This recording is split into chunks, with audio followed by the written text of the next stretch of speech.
আসসালামু আলাইকুম ভাই, আপনি এখানে বসে আছেন কিসের জন্য? ভাই কি করব ভাই, 5 লাখ টাকা খরচ করে চলে যাবে আসলাম ভাই। থাকার জায়গা নাই, শোয়ার জায়গা নাই ভাই। ঠিক আপনি কি আছে, এখানে ঘুমান নাকি? আমি এখানে ঘুমাই। এই যে ভাই আমার খাতা কম্বল টম্বল এখানে যা আছে এখানে ঘুমাই। রাত হলে ভাই ওইখানে এলো আগুনটা পাই, অনেক কিছু ধরা দিয়ে আগুনটা পাই। শীতের দিন তো তাই থাকতে কষ্ট হয় না? হ্যাঁ, তা খুব আপনি কষ্ট হয় আনছে ভাই। কোন শালায়?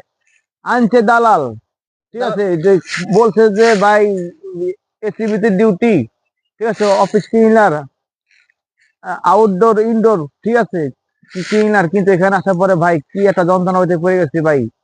আসার পরে ভাই রুমও পাই না, খাওয়ার জায়গাও পাই না ভাই, কি করবো এই এখন মরুভূমিতে ভাই। এখানে ঘুমাই, এখানে কোনো লোকজন আসে না ভাই। রাত্রে হলে এখানে টুকুস করে শুয়ে পড়ি ভাই, এখান থেকে ঘোরাফেরা করি, এখানে এসে এখানে শুয়ে পড়ি ভাই। কি করবো ভাই, কপালটাই খারাপ ভাই। দালালের উদ্দেশ্যে কিছু বলেন। দালালের উদ্দেশ্যে বলবো ভাই, যারাই বিদেশ আসতে চান ভাইবে চিন্তা আইছেন।